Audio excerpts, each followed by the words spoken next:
Ladies and gentlemen, this is David Mirikitani with another episode of Weighing In, brought to you by USA Wrestling, the national governing body for wrestling in the United States, and by Nike Wrestling. Go to athleteps.com for all of your Nike and USA Wrestling branded gear. Joined, as usual, by Mark Ostrander Grant Turner. Good morning, boys. Morning. Good morning. Grant and I don't know what to do with ourselves. We're 2 weeks in a row we haven't traveled, so nice to actually have time to do laundry and things like that. But let's get into it. We'll talk about some traveling stuff for other people. So GT, you mentioned this right before we went on the air. U14, U16 duels are going on right now. And I think those have, well, I know they have importance in a couple of areas. One, you just, anytime you compete, you want to win. But two, if you're a college wrestling guy, if you're paying attention, there's a very high correlation to people that do really well in these tournaments that end up being good college wrestlers. It's kind of like Fargo, maybe not as directly correlated, but especially if you're Mark and you live in Iowa and you like Iowa, to go watch Team Iowa and kind of be like, hey, our school should be recruiting these guys, specifically in state. And I know you've traveled to all these events over the years. I still go to Tulsa for junior duels, and it's a little bit older by then a lot of those kids have committed. But it's still a really cool event, and especially how the kids are mat side and sort of really cheering for each other. It's a completely different atmosphere than Fargo, right? Yeah, I mean, there's still a lot of more focus component. I think that's the deal between the individualized tournaments and duels, is that you do have that kind of that team atmosphere of things. Once again, I think when people get into their medal matches at Fargo, you're going to get a lot of your teammates and everybody to, kind of be around your mat as you're either qualifying or in the finals or something like that. So I think it's also,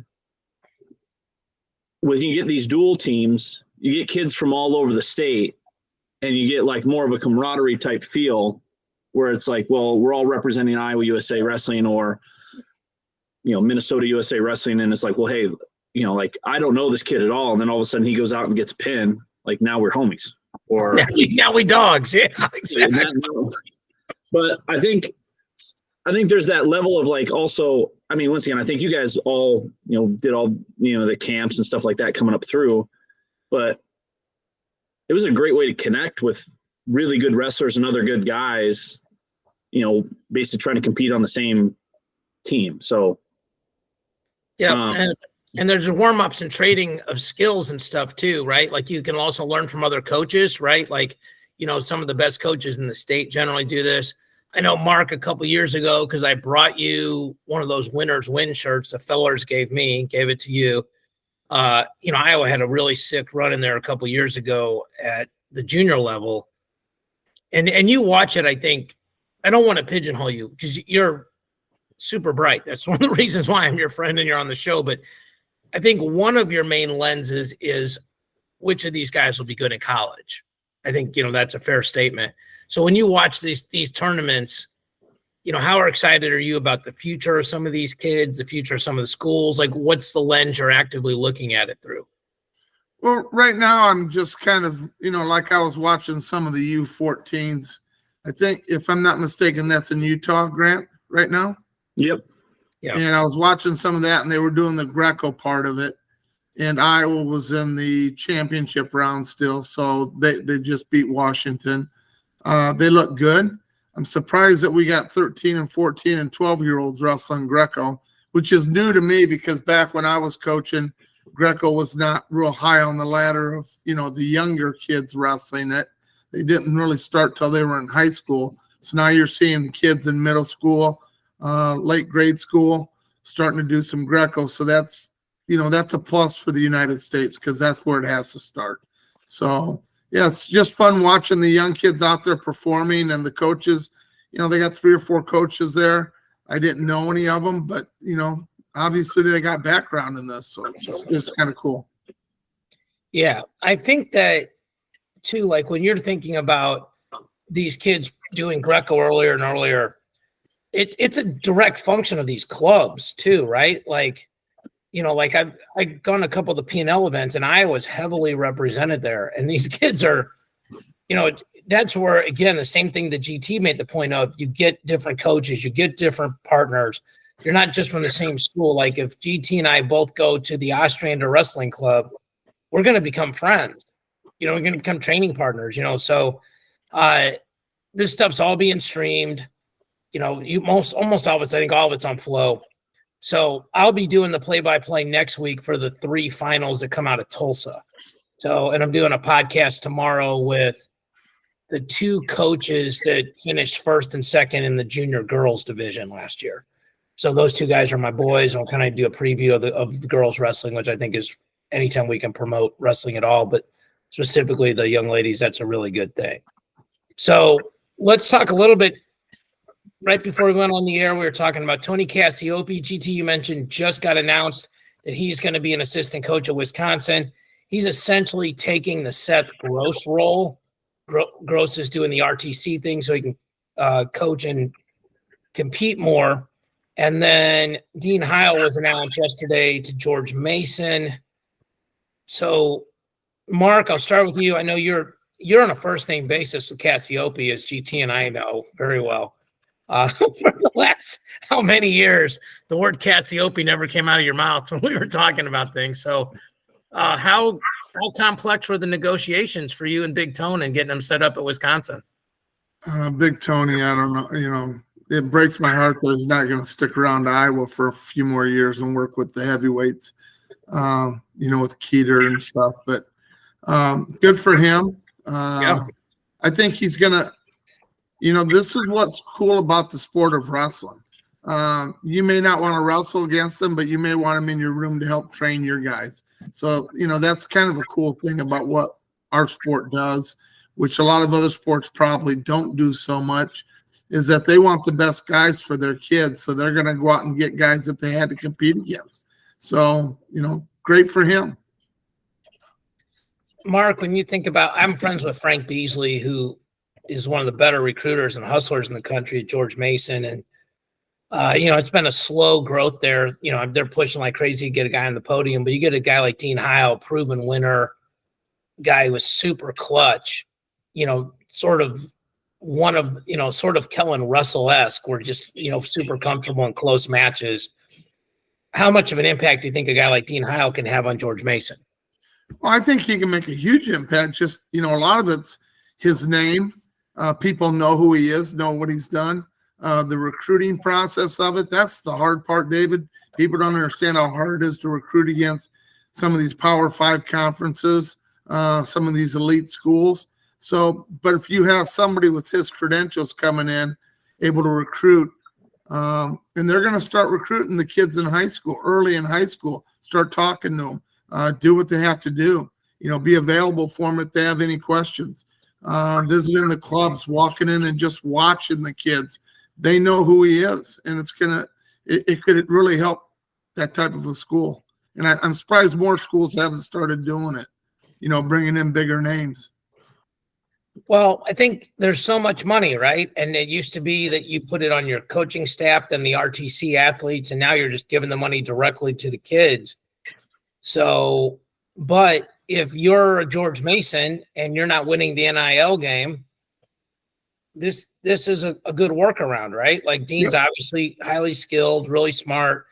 We had him in the Michigan event. The GT came up there too. I think he wrestled Kolodzik in that meet. So it's cool to, have guys that good that are alums of something that we're a part of. So, and good segue there. He's an Oklahoma State guy, obviously. So GT, I know you were in Oklahoma State with Hada a couple weeks ago, and more news out of Stillwater. Christian Carroll goes in the portal, so theoretically a loss for Oklahoma State, although, he can stay. And then Cody Rutledge, and it's pronounced Rutledge, even though it's spelled Routledge, just so people know. Cody Rutledge from Edmond North flips his commitment from Nebraska to Oklahoma State. Joe Jeter's dad been telling me for 2 months that was going to happen. So shout out to him for letting me know, but we don't say anything until things are official. And for people that don't know sort of the inner workings of Oklahoma, and I'm not saying I know all of them, but Oklahoma State hasn't had great success recruiting Edmond North. They're in Oklahoma City. They're kind of a rival of Stillwater High School. Oklahoma State's done better with Bixby and Broken Arrow and Stillwater. So GT, them getting a top 20 pound for pound guy like Rutledge is really big, right? Yeah, I mean, I think also just from the standpoint of, keeping in-state kids in state, I think that's a big thing too for both the programs, especially OU and Oklahoma State, because there is so much talent that comes out of that state. Yes. Keeping those kids at home, I think for, fans and, for the kids and all that kind of stuff is big for their programs. But I think anytime that you can flip a recruit, I mean, that you're basically like,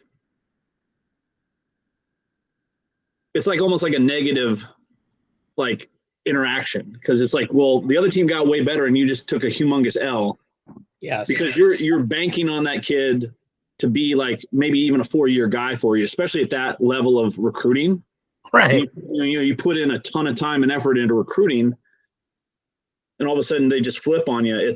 It screws up kind of your whole, like, even your math, your lineup, the whole thing. So, like, it is a monumental thing to get a top 20 kid to, like, basically flip his commitment. I mean, if you think that guy's a top 6 kid, that's a 20-point swing, right? It's 10 for you. I mean, I got 10 and I took 10 from you. So that's significant. It's interesting you talk, like, I wasn't planning on talking about this, but it's interesting, like you mentioned, like, hey, you put a bunch of time into this kid, right? Like Nebraska going into Oklahoma and getting Cody Rutledge is a big get. Like, to a lesser extent, like Oscar Williams going to Maryland. That's a big get for Maryland. He's a top 200 kid nationally, but still a big recruit coming out of Oklahoma. And like you said, when you get that kid, and maybe it's a little different now because there's so much more money, but certainly in the past, like, you have X amount of dollars. So I've allocated this money towards GT. I can't now go try to get Mark because I'm out of money. Or I have to offer him less, and I know I'm not going to get him for less because somebody else doesn't have this guy. And also, like, it begs a bigger question, which is, I hear more and more stories now of coaches not trying to win the recruiting thing right away because kids are flipping in high school and then they're flipping in college. And so it feels like recruiting is a lot. Everybody's, like, they either want you right away, or they're just waiting till the last minute. Mark, you were really good at recruiting. Do you see that the same way I do, just from watching and observing, or what do you think? Well, recruiting's changed so much, and it's going to continue to change with some of the new rules that they just came out. Unlimited transfers, that we'll talk about a little later probably. But, yeah, I mean, Mark Manning has done such a good job at Nebraska going around the country picking out these kids. Not always the top 20 kids in the country, but just kids. Jordan Burroughs was not a top-notch recruit coming out of high school. And look what he was able to do with them. James Green came back to Nebraska to be an assistant coach and to train. And I think that's what Rutledge liked, is that he had a world champion to train with and be there and mentor him. That's a great avenue. Oh, David Taylor just got the job at Oklahoma State. Let me go there. There's, pound for pound, one of the best kids, ever in the world. So, I mean, it's going to continue to happen. And I don't know how these coaches are going to be able to handle it. I know there's a lot of, I never heard of a recruiting coordinator back in the day when we were coaching. Grant, you probably, when Iowa State you were wrestling at Iowa State, they probably didn't have what you would call a recruiting coordinator who was just in charge of recruiting and things like that. All schools are going to have that now, because these coaches, you can't spend 80 hours in a month time trying to get one kid, and all of a sudden you get him and say, all right, now we got him, now we're going to go. And all of a sudden, a month later, that kid transfers to another school because a new coach has been hired. I mean, you got to be pulling your hair out. I mean, I think that as far as like the college staffs are concerned, especially when it comes to recruiting, no, there was no recruiting coordinator.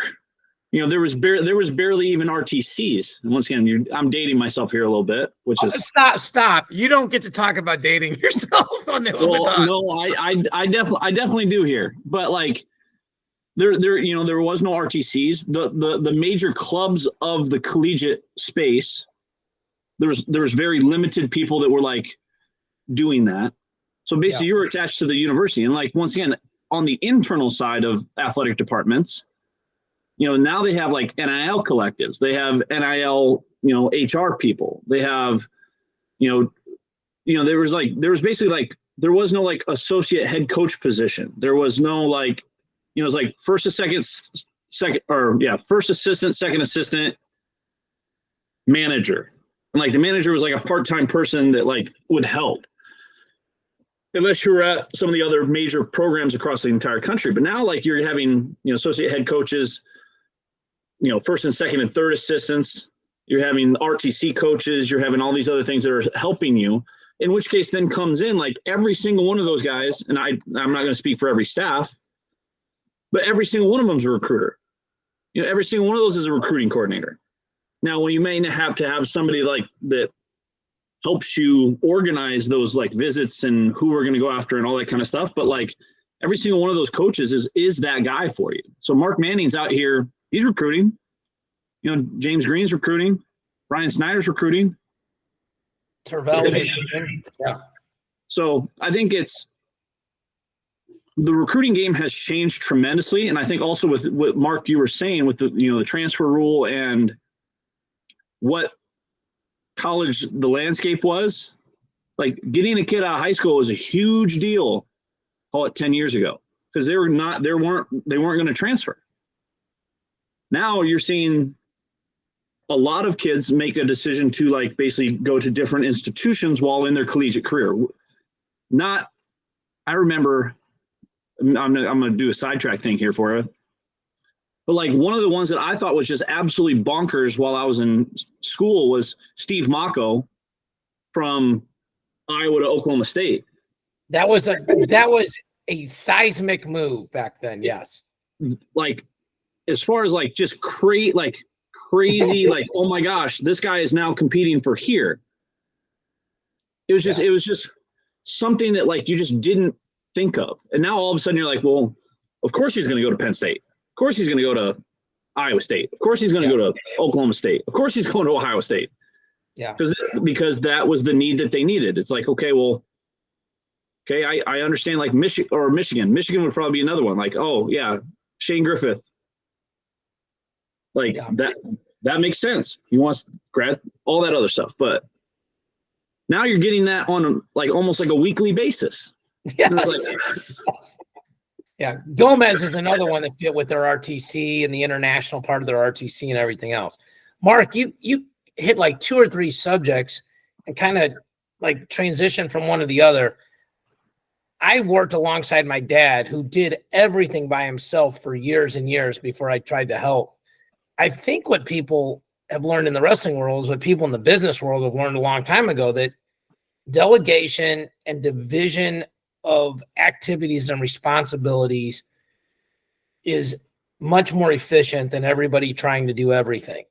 And like, hey, Mark, you're really good at X, Y, and Z. Grant, you're good at A, B, and C. And okay, I'll take D, E, and F. I actually talked to a coach that, Mark, that you and I are both friends with, and that's what he said. He goes, there's X amount of tasks that have to be done. He goes, I hire assistant coaches. They tell me what they're good at, and I fill in the rest because I think I'm pretty good at all of them. I can tell you another Division I coach told me that they work off of recruiting software, or you can do the same thing in Google Docs, but like, hey, there's a list of kids, and let's say there's recruiting 30 kids in a current cycle, and each of us are responsible for 10, and you're always updating your contacts. So like if I say, hey, Mark, how's it going recruiting Ben? I don't even have to ask because the notes are in there. And so I think things are getting much more automated. Things are getting much more efficient. I know several people have talked about like Penn State, like they have their recruiting board, their depth chart out to like 2029, 28, like hey, and Willie does a great job. He'll do articles like that. Like, here's where I see these teams for the next 5 years. And you got to give credit to like the Willies of the world, because they are looking at rosters and lineups. They're figuring out who's exactly what year with COVID, and then, spreading things out and projecting lineups and things like that. So we're getting David, with what you're saying I agree with you 100%. To me, it seems like right now is more like, and I know you remember back in the day, and I'm really aging myself, Grant, but in junior college, we had 2 years with the kids. Sometimes you'd have 3, but he probably wasn't going to go on if it took him 3 years to get through junior college. But we'd have them for 2, and we were able to bring in blue chip kids that could not get into Division I because of academics. Yeah. So we were able to get some of the blue chip kids. We knew we were only going to wrestle them for 1 year, because if they won nationals, we wanted to give them a chance of having 3 years at Division I. The year that we won nationals, we had 9 All-Americans, and I think the following year I redshirted 6 or 7 of those kids. Never wrestled their sophomore year for me. Cain Velasquez, Willie Parks, Timmy Springs, Jafari. So there's a lot of them. But what I'm trying to get to is now Division I is starting to seem like junior college, because you're going to have kids that come in, and if they exceed their expectations and do really, really well, all of a sudden all these other schools are, hey, we can get him. He's at Iowa, he's at Iowa State. We can go after him, because these guys can enter the transfer portal anytime they want now. Yeah, and really it's more the kids that are good at the mid-majors, right? Like in Alirez, right? Like, yes. And I told this story, but it bears repeating, that at least one coach told me that his kids were being contacted during the nationals. Like, they had placed on Friday night, on a Saturday morning I saw him, and his kids were wrestling for some version of 3rd through 8th. And he's like, these dudes are getting calls on Friday night. He goes, it's just ridiculous, Mirikitani. He's like, if you're going to cheat, just wait till Sunday. But there's a bunch of things like that. So it also ties into Christian Carroll goes in the portal. There's various stories on why he went in. One is whether or not he wants to be a 97 or 285, and whether that aligns with the current coaching staff. Another one is his loyalty to one of the coaches that's no longer on the staff there. And, he may wait for that person to get a job and then try to transfer with them. But Carroll's a kid that's really transformed his body. He's a huge recruited heavyweight. I think the number 2 kid in his weight class behind Feldman. Mark, you and I were talking about that just during our weekly talks. And he's transformed himself into a 97-pounder, basically. He hasn't quite hit it yet. He's got down to 202 and change. He was 213 at the Olympic trials and then 202 at the U23s. Certainly feels like he could figure out a way to lose 5 pounds in 5 months. So, I think he's a 97, and he's probably better for him because he's not super tall. I don't know how much it hurts Oklahoma State this year, because they have Serber, and Serber was not healthy at all this year, but when he's healthy, he's pretty dang good. He does have a win over Rocky Elam, but it's another thing. And the other cool thing that GT and I talked about was the reason why kids from Oklahoma State could go in the portal, because the portal's technically closed, is because they had a coaching change. Because Coleman Scott was the interim head coach. So when David Taylor becomes the new head coach, you have 30 days to change there. Yep. So, there's a couple other things that are interesting there, like with portal and stuff. Like portal, with the new rules that there's unlimited transfers, I'm curious if they will change when the portal is open and closed, because these kids are getting contacted all year round. And this is a good segue. Let's go to Iowa. Okay. Nelson Brams was on Flow. He says he's going 174. We all think Gabe Arnold's going 174. PK just won U23s at 174 and at a fraction. So you got 3 174-pounders that would all be ranked in the top 8 in the country. There's no way that people aren't putting feelers out about 2 of those dudes. I don't think Nelson Brands is leaving Iowa. Like, No, he's got 1 year left. no, So, that's not what I mean. His dad and his uncle coach. sure. The 1 year's got nothing to do with it. I mean, 1 year's one. I mean, that's Michigan's entire plan. The 1 year thing is not an issue, but the fact that your uncle and your dad are on the coaching staff probably has a lot to do with it. Yeah. But I'll bet you a few people are kicking the tires even with him, just to say like, hey, does it make, and then probably it's a rhetorical no, but you at least ask. You got to do it legally because he'll tell people. But so, Mark, you're our resident University of Iowa insider. How does this shake out? Who goes what way? I have no idea. I still think it's going to be and I know what Brand said. I still think he'll probably, and he's a team player, and he says it always works out in the room. It'll be figured out in the room, and we'll do what's best for the team. And when he said we'll do what's best for the team, I think that means he's going to be at 184 because I don't think the other two are near big enough to wrestle 184. And then he wasn't big enough to win at 184. No, but he did. And he wasn't an All-American there. No, but he beat some pretty good kids, and he was in the round of 12. I think he's good enough now with his experience. I mean, Plott's the number 2 ranked kid, and Plott's never beat him, and they've wrestled like 3 or 4 times in their career. So I don't think that makes a huge difference. I still think he's talented enough. But then you've got PK and, Gabe. What are you going to do there? They're both – PK doesn't have a red shirt. I mean, he's a, 5th-year kid at Iowa. Well, neither does Gabe. None of them have a red shirt. Yeah, so, I mean, I'm not sure what they're going to do. And, we always used to say it was such a good problem. Yeah, well, it is at Penn State because you don't leave Penn State. You stay there, except for Bear Claw left now. He has 1 year left, and he wants to wrestle somewhere. I think it was a great move for him. But I don't know what Iowa's going to do, and I don't know what the kids are going to do.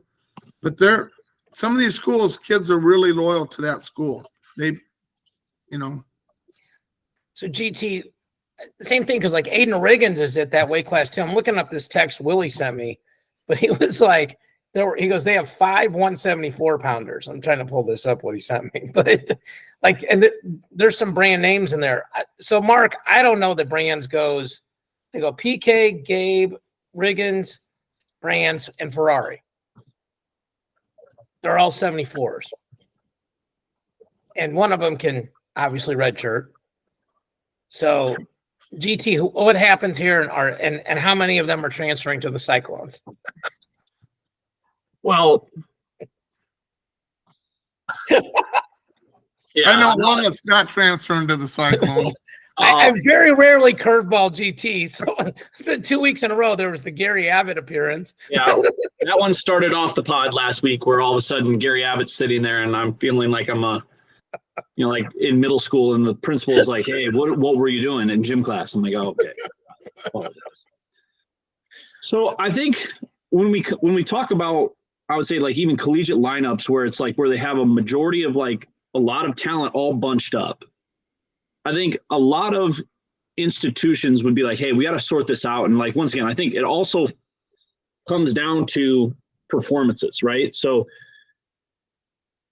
throw, PK, Arnold into the Luther Open and just see what happens. And then all of a sudden you throw them into the Soldier Salute and we see what happens.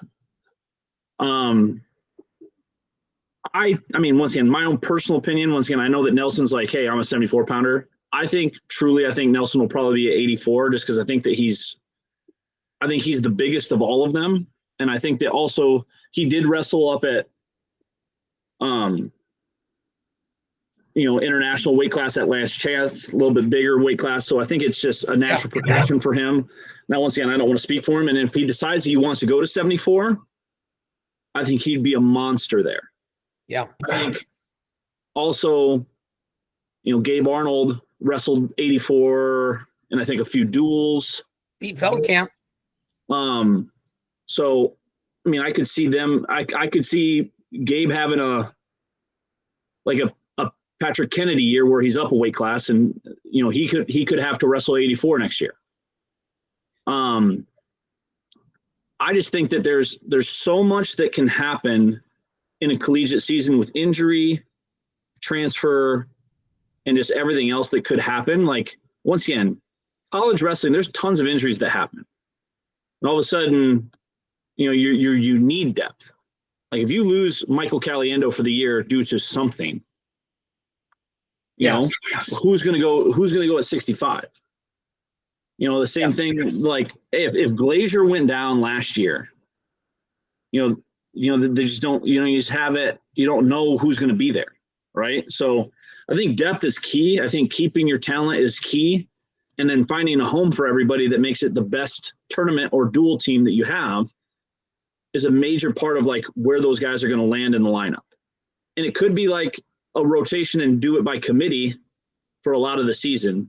And then all of a sudden it comes to the second half of the season, and after Midlands or Southern Scuffle or Soldier Salute, hey, you're running with those boys up until Big Tens. So, go ahead, sorry. I mean, to answer your point, I have no idea where they're going to go, and Iowa State's not going to get a single one of them. Yeah. Depth is obviously super crucial. I mean, you guys have done a great job at Grandview with that. And that's a whole different model because you have to have at least 12 good kids, not 10. But it's interesting because Iowa's got weird depth and then zero depth. Like they don't have anybody at 25 except Cruz and Ayala feels like he's a tweener now. They don't have a bunch of guys at 33 that are super good. They don't have anybody at 57 that's super good. And then they got 5 guys at 174 that probably end up being All-Americans. So, and then at 97, I think they only have Glazier unless they can get Ferrari back in school. So it's just fascinating the way that's all going to shake out. So something certainly to keep an eye on. Mark, you mentioned this, Barraclaw to Utah Valley. He's from Utah, 4-time state champ, goes back home, gets a year to compete, will be in the Big 12s. Good move for him. Good move for Adam Hall. Gets a guy that will probably qualify for nationals at the very least as a freshman. I mean, best case scenario, 165, we talked about it, is not deep. And I think that's probably where he'll go. It's his best chance of placing. So what do you think about that? Yeah, I think that's a great move for him. You look at Penn State's lineup and the guys they're bringing in every year. I think they had 4 in the top 10 pound for pound guys committed to Penn State for next year. Plus all the studs that they already have in the room. It's just like, where are these guys going to wrestle at? They find a way to do it. They find a way to make it work. And then if you're there for 3 or 4 years and you don't get your one shot, go to another school and you're going to probably be in the round of 12 minimum because you've been in such a good room preparing. Bearclaw's going to do fine at Utah Valley. There's no doubt in my mind. He's going to do great.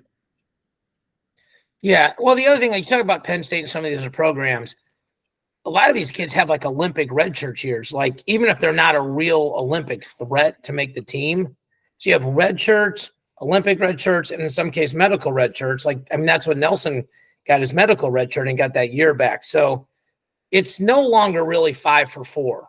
5 years to get 4 seasons in. It's totally different. So and that's another important thing to talk about. All right, boys. So we were talking off the air. The Budapest tournament happened. It was the final way to accumulate points for the ranking series, in the ranking series for the seeds for the Olympics. Do we want to start looking at men's Olympic brackets on June 13th? Is that too soon? Probably not, right? The Olympics start in July? End of July. Okay. All right. Let's see if we can pull this up here. Let me do this real quick. Olympic brackets. Here we go. All right. If people are watching at home, your boy could not sleep one night, so nerded out and put out. This is basically a copy of the Flow article. So shout out to those guys. So the 8 seeds at 57 kgs, and I don't know if we'll get through all the weights, and it's fine because they still have to post the Greco and the women's weights. But Stevan Micic, Ray Higuchi.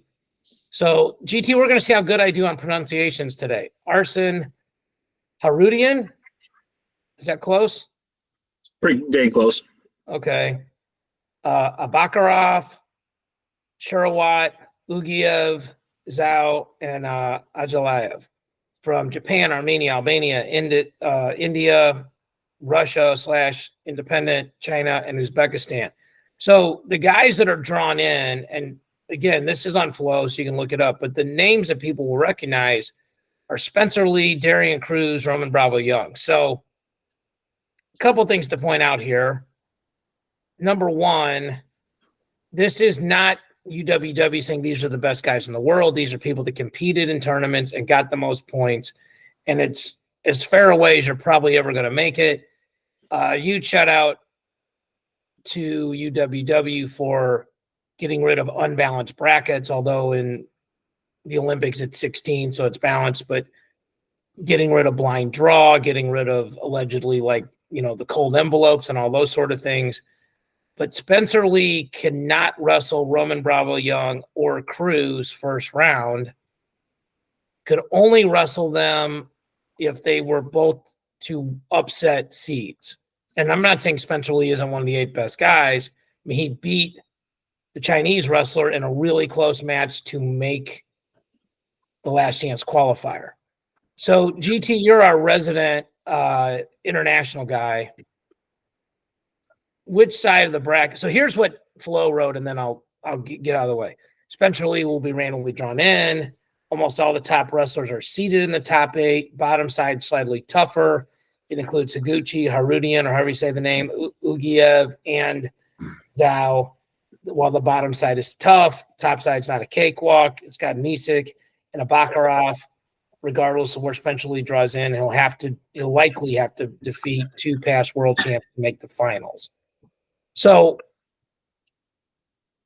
let's put it this way, GT. Maybe this is an unfair question, so you can answer it indirectly. If you could draw Spencer Lee in anywhere, where would you put him in the bracket?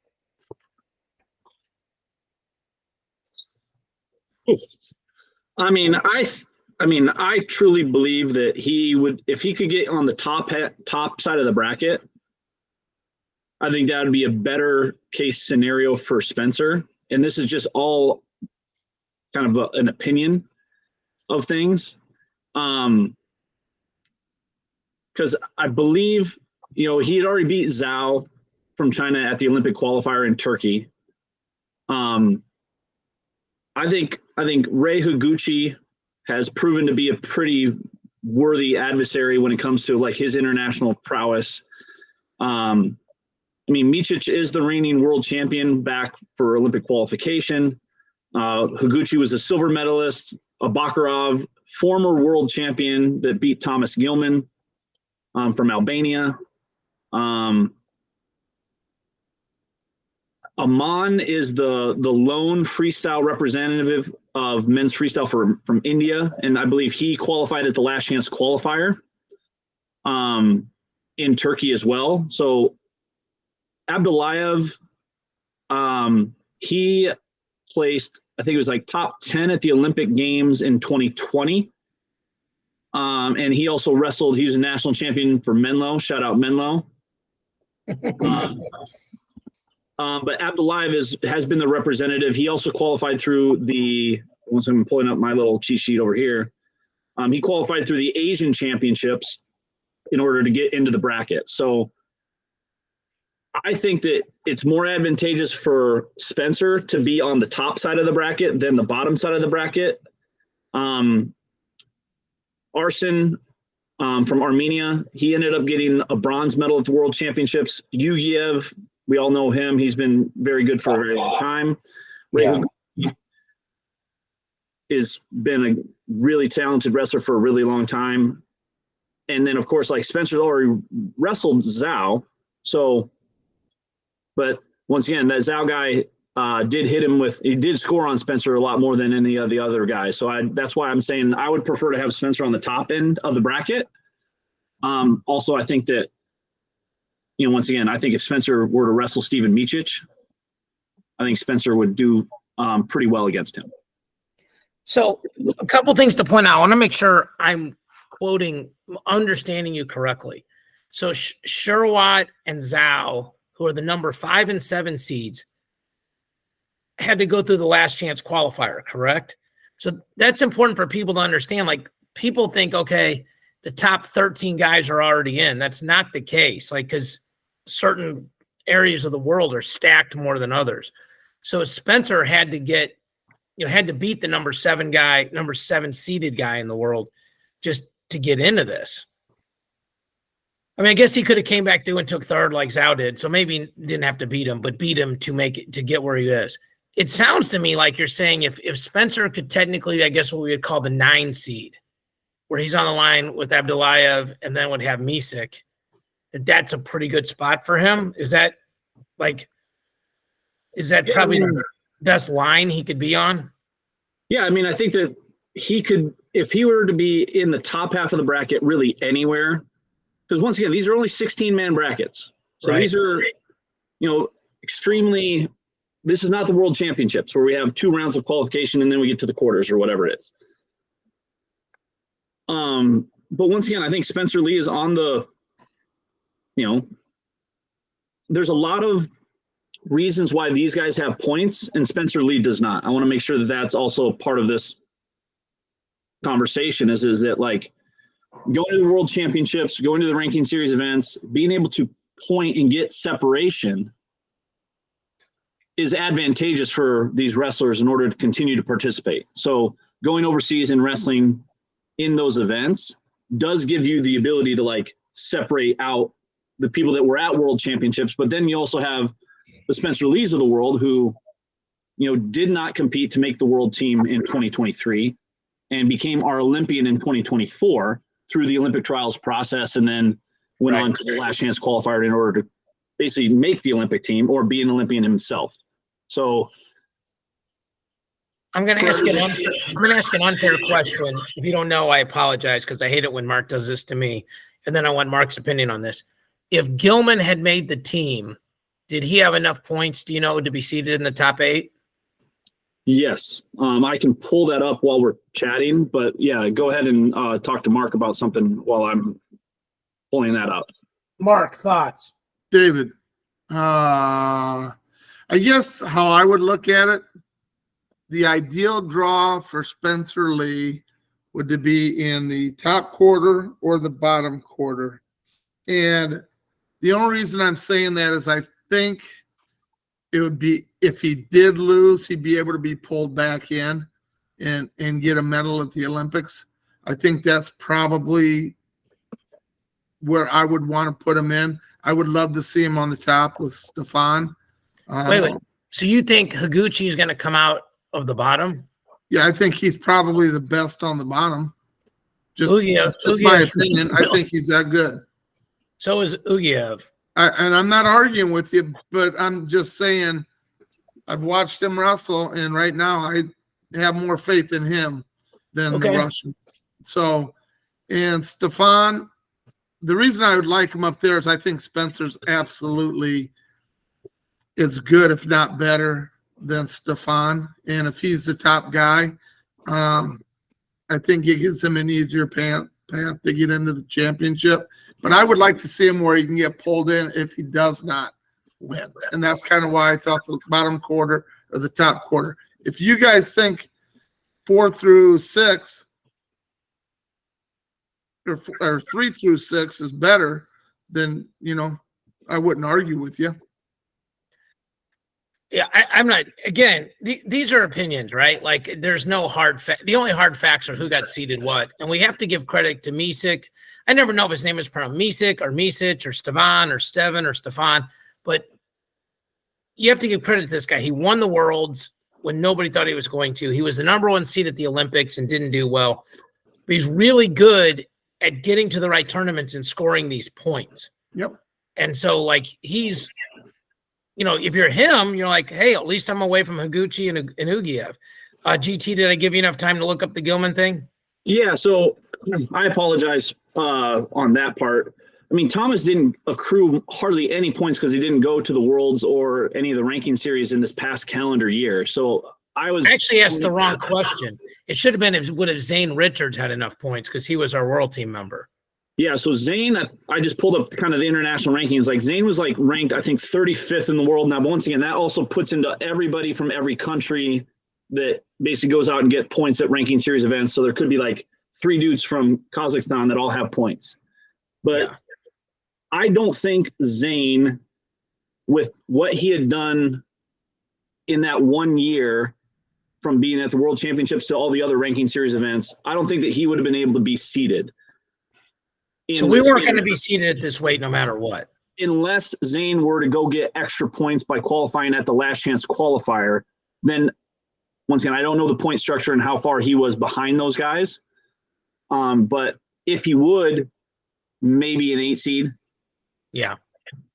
Well, like the point you mentioned, like if he's 35th, there can be 6 Russians and 4 Kazakhstans and,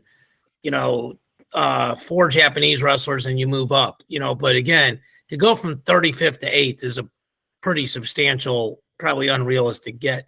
So I think that's important for people to understand because we're USA Wrestling Podcast. So, and individually, even if we weren't on USA Wrestling's podcast, we A, root for America and B, believe in America, as we should. But I think what's important to understand here, I mean, Spencer Lee can win this tournament. I'm thinking he's won at age group and he just hadn't been healthy in forever. But it's not like he got worse at wrestling. But for people that think he's just going to roll through or they go, well, hey, Stevan Misic wasn't as good as Spencer Lee was in college. Well, true. I mean, the college resumes are different, but also Stevan Misic was wrestling as like a 6th or 7th year senior up 2 weight classes at 141. And this is also a different sport. And Spencer Lee's really good on top in freestyle and folk style. But Stevan Misic's not really a rider. And so, freestyle is better suited to his game. So, Mark, we'll get to predictions later, but you just want to tell us now for sure that Spencer's going to win the gold medal? No, I'm not saying – I never said that. I think he's good enough to win a gold medal. And I think maybe that's one of the reasons he didn't even go over and wrestle at the last tournament in Turkey. Is that where it was, Turkey? Am I right? Budapest, I'm sorry. And Budapest is I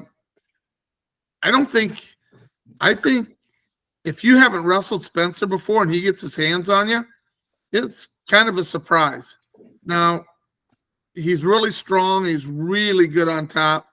These guys are not going to be able to prepare for him, So I think that's in his advantage also. Well, again, you don't go to that meet. At least this is one argument. You don't go to that meet if you can't bump up enough to get into the top 8, because then it's a 2-way go. Like, okay, well, I get some feels of people, but they also get feels of me, like what you're talking about. Yep. All right, I think we got time. Actually, you know what? Let's wait. Let's not talk about this. We got 6-7 minutes left, and if we don't go a full hour, we're okay. So let me pull this up here. I would encourage all of the listeners to go and read that article about the upcoming Olympic Games and kind of, start to get some ideas of who people are so that they can be really well informed when they be like, all of a sudden you have Zane Richards wrestling whoever. Yeah. Haji Aliyev. Like Zane Rutherford, Haji Aliyev. You're not surprised that some crazy wrestler from a country that you've never heard of is really talented and giving one of our guys or one of the United States athletes problems. It's like, well, he's a 3-time Olympic gold medalist. Like, he's pretty dang good. Not just some random weird guy that we've never heard of before. Some scrub off the streets made the Olympics. Well, and the other thing is, and we're myopic about this, right? Like Zane Rutherford and Spencer Lee are the scrubs off the street to the other countries because they didn't get enough points. And we believe those guys can medal or win it. So I think your point, and they can go to UWW, they can go to the mat.com, they can go to Flow, they can go to Intermat, Rockfin, all these people are putting out great content. Okay. The UWW one's interesting though, GT, because that's where they have the points. And that's just a factual thing, like just to see like how far behind, they were or ahead. Dake's the number 1 seed when we get there to that weight class. It was pointed out that Snyder would have been the 1 seed if he'd gone to that tournament and placed in the top 5, which is interesting because that would have flipped him from the other side of Sajalayev. So, interesting to see there. So we got 4 minutes left, 5 minutes left, I guess. And we're recording this before Father's Day. So I'll go first. I just want to say happy Father's Day to my pops. Best dude I know, legend in the sport, really taught me the love for the sport. I tell him this probably once every month or two, but the podcast that we do, most all the good questions on Matt Chat are from his brain. And the dialogue that we have, I feel like, is very similar to me and my dad sitting on the wall watching the finals of a tournament. Just hopefully having smart conversations with smart people that like to give each other trouble. And even when we give each other trouble deep down, people love each other and we respect the other guy's opinion. So I want to thank my dad, and I should have done this on Mother's Day, so I'll give it back. Shout out to my mom for teaching me the importance of communication and to communicate clearly and to not just assume people know what you're talking about. And if they don't know what you're talking about, that's your fault. It's not their fault. And so on my best day, which isn't very often, I'm the best blend of both of those people and try to bring that every week to this podcast. But I would not be in the sport of wrestling without my dad, and wrestling's had a huge impact on my life. We'll do this in age order. GT, you can go next. Well, just, once again, for all the fathers out there, once again, happy Father's Day to everybody. I know that like a lot of our fathers and or people that have got us into the sport of wrestling, I know that my dad helped me get into this role and to this sport and all these other things that basically come along with being in the wrestling community.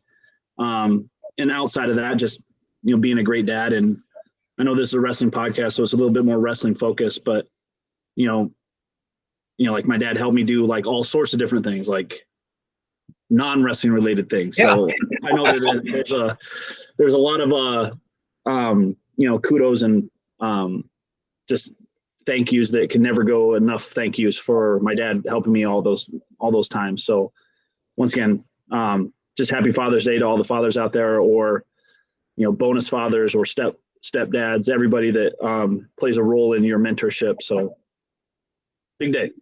And your brother's a pretty cool guy, so your dad must have done well with that too. So yeah, we'll see. Yeah, he doesn't need any credit. That little guy. All right, Marco.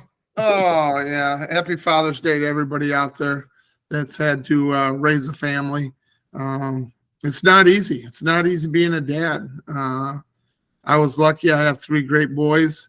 My middle son, Ben, just became a father this last year. So it's going to be his first time to celebrate Father's Day. So happy Father's Day to him. Thomas, he has 2 little girls, and, he's done a great job. He's a great girl dad. He just absolutely loves being around those girls and doing things with them, and he's getting them involved in things, and he has just the best time.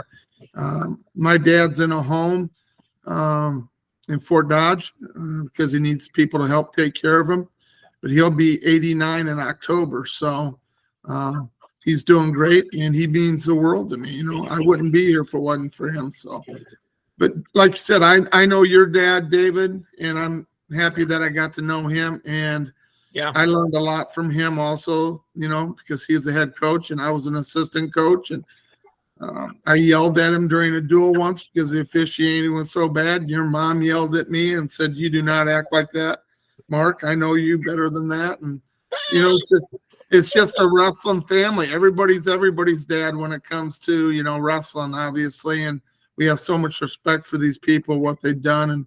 And, so, yeah, I just hope everybody has a great weekend. And don't forget to tell your dad happy Father's Day, or even your brothers, that are, fathers also. Call them and tell them happy Father's Day. Yeah. And Mark, it's been very cool for me that we literally play fantasy football with you and your 2 sons. So it's, I went up there to the Chicago event and Ben was there. So I appreciate you making me a part of the extended family and helping me build my own relationships with your family. And yeah, like, I just think there's so much of those things that, we coached a lot of kids that didn't necessarily have great home lives. So a lot of coaches and GT, you're still doing that. You're coaching kids that, we'll just say a mentor, but a father is also a mentor. You're playing that mentor role. And I don't think you always realize how big of an impact you have on the kids till later. Like I'm working on a business deal now, and one of my wrestlers referred me, and the guy he referred me to, he goes, so-and-so says, if you say something, it's going to happen, that you keep your word and that you're there for people. And that's great. If anybody says that about you, you did something right at somewhere along the way. And so, I'm trying to do better, just being a little cornier and sincere once in a while, like actually not just keeping it all glossy. So Father's Day and Mother's Day, because of people that I'm blessed with, are really important to me. And Can I say one more thing, David? I just want to have a shout out to Bobby Lowe. I coached him at Iowa Central. He's a national champ for us. He went on to wrestle at Minnesota, was an All-American from Minnesota. He coaches out in Missouri, where you live, David, at a school. But his daughter, who is 16, a sophomore in high school, just got invited to the Olympic trials in gymnastics. She's one of, I think, 16 girls that get a chance to qualify for the women's Olympics team because she's done so well. So he sent me a video of her, and I was really happy for him. So happy Father's Day to him too. Yeah, for sure. So, folks, if you're watching by the time this comes out, hopefully I will have done the podcast tomorrow about the junior duels. Watch the U14s, U16s, and we will see everybody next week. Thank you so much for watching and listening.